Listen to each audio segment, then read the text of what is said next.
Welcome back to The Explainer. Today, we're diving into something really fascinating, the life cycle of a product. Think about your favorite piece of tech, your go-to kitchen appliance, or even the apps you use every single day. Every single one of them went through an incredible, high-stakes journey.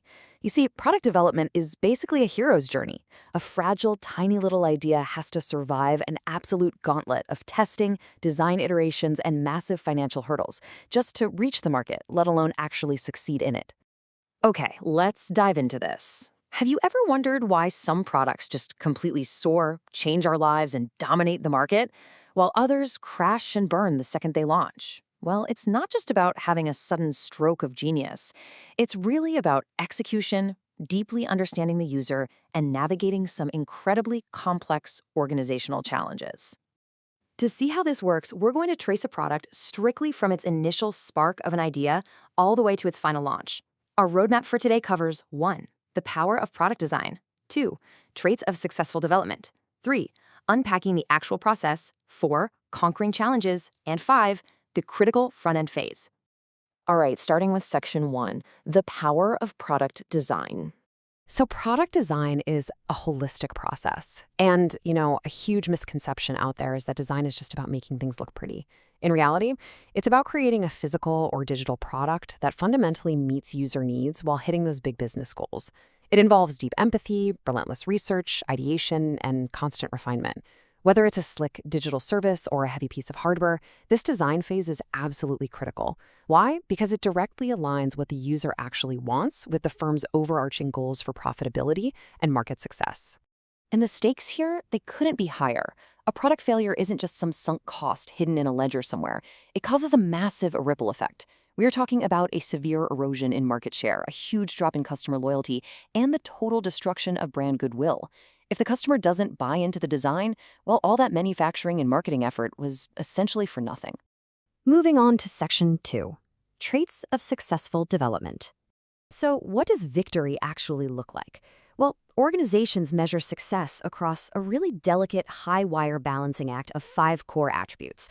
First up is product quality. Does it actually satisfy unmet needs and work dependably?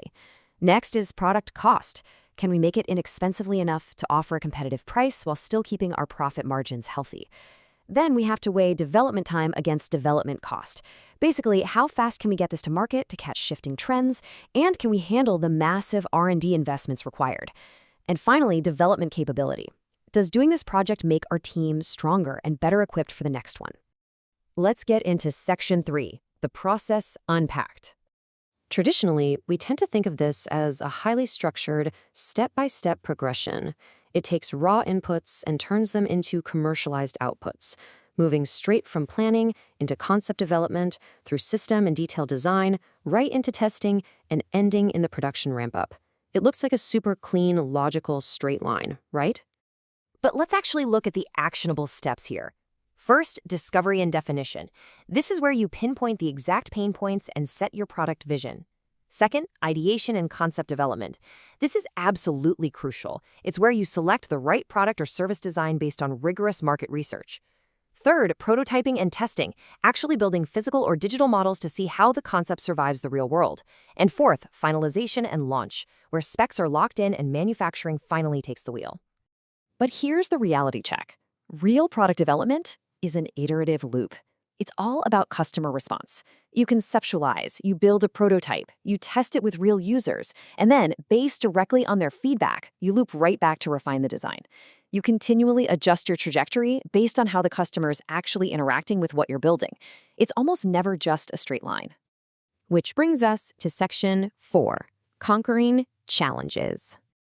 Development teams face harsh realities and massive trade-offs literally every single day. Let's just pit product cost against development cost for a second. Say you're designing a new airplane. You could engineer it to be significantly lighter, which saves fuel and makes buyers really happy. But making it lighter might heavily increase the manufacturing cost and demand a massive upfront R&D investment. Recognizing and managing these specific trade-offs to maximize success is honestly the most difficult part of the whole gig. Now, what's truly staggering is the sheer scale of the financial impact hidden in the tiniest details. We're talking millions of dollars. That's the economic implication of simply choosing between a basic screw or a snap-fit enclosure on a computer case. A product of even modest complexity might require thousands of these minute decisions, and every single one carries massive financial weight for the company. And of course, these decisions aren't made in a vacuum. Teams are constantly fighting massive dynamics and insane time pressures.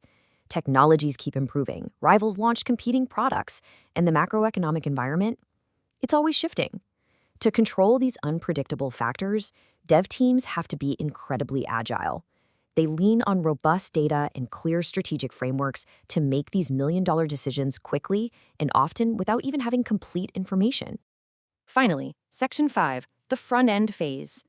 The concept development phase carries the absolute largest risk and demands the most intense financial resources. Why is that? Because this is where the foundational decisions are made. If you aim the ship in the wrong direction here, no amount of course correction later on will save you. This perilous phase needs intense, seamless cross-functional coordination. Marketing, design, mechanical engineering, and manufacturing operations, they all have to be completely aligned to successfully hit the firm's overall objectives. So, how do they actually control this immense risk? Well, they enforce rigorous interdepartmental coordination so everyone is working toward the exact same goals. They rely on strict project planning to keep development time and budgets on a tight leash.